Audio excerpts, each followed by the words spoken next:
Okay, so for today, I'm going to quickly cover the importance of what we call basically protein in the diet. So for me, when I want to talk about protein, probably most people think about probably whey protein as a source of protein. They probably think about animals as a source of protein. They think about in small portions like proteins from plant sources as well. They think of just basic things for protein. So yes, there is some truth to the fact that protein is pretty much just about everything in small amounts, or once again, you can find it in large amounts in animals and in like yogurts, protein powders. I think I just said protein powder stupidly enough. But either way you look at it, we find high concentrated amounts in like steaks, hamburgers, animal sources, obviously, as I just pointed out, whey protein sources, even if it is a plant based protein. But one thing we don't seem to realize is the importance of it. So, most experts that I know recommend usually about at least zero point 0.8 grams of protein per pound of body weight, but apparently that possibly might even be underlating the amount necessary, and even for a lot of people in my field, we recommend even as much as 1 gram of protein per pound of body weight. The one thing that I have learned is that through a lady by the name of Dr. Gabrielle Lyon, she recommends doing 3 servings of protein through the day of at least 30 to 40 grams per serving of protein, so that way you can set off protein synthesis within the body. When you get younger and you set that off those 3 times, it basically makes it is more beneficial for your body long term when you can set that window off 3 times in the day. And as you age, it's harder and harder and harder to set off that protein synthesis window. So yes, you probably at least want to get at least half your body weight in protein, but you also want to get your body, if for instance is you exercise, you move throughout the day, you burn calories besides that. That's usually typically when, and especially when you're an endurance athlete and stuff like that, you definitely want to shoot for like the 1 gram of protein per pound of body weight and maybe above, just to make sure your body has what it needs. Now you have to realize protein is especially important because you have your body, you have to realize that your body is continuously trying to make complete proteins.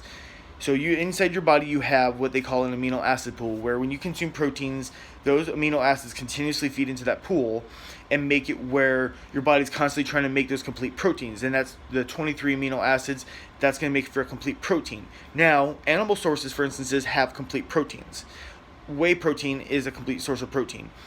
Now, the problem though, however, is when you go to vegan sources. Vegan sources, if you eat lots of plant based, that's gonna be good, because the more plant based variety you have in your diet, the more complete amino acids you're gonna be able to have, because you're eating a wide variety of vegetables. But if you're going for a protein powder, you have to look for the words complete protein. That means that they specifically added protein or certain amino acids into that vegan base, so that way when you're drinking it post workout, you're getting the full recovery. You're getting all the amino acids necessary for actual recovery. Now, when it comes to, post recover, like for post workout, or just getting protein in your system, you want to typically go with like a whey based protein. If you have sensitivities to whey, then yes, go try to find something that's maybe natural based, but that complete protein source.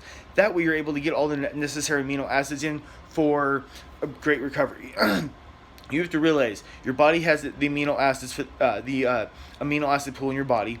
There are certain amino acids that are meant for instance, for helping your body's immune system stay strong. There's also amino acids that help fight viruses in your body on a daily basis. Proteins have to do with the transportation of certain other materials like fats and basically fats and carbs. Basically, in a sense, I believe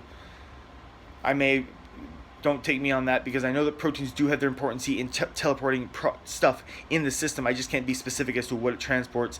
And, it also goes into the muscles, helps repair torn muscle tissue. There's a large amount of processes that happen in the body because of protein. So think about this much.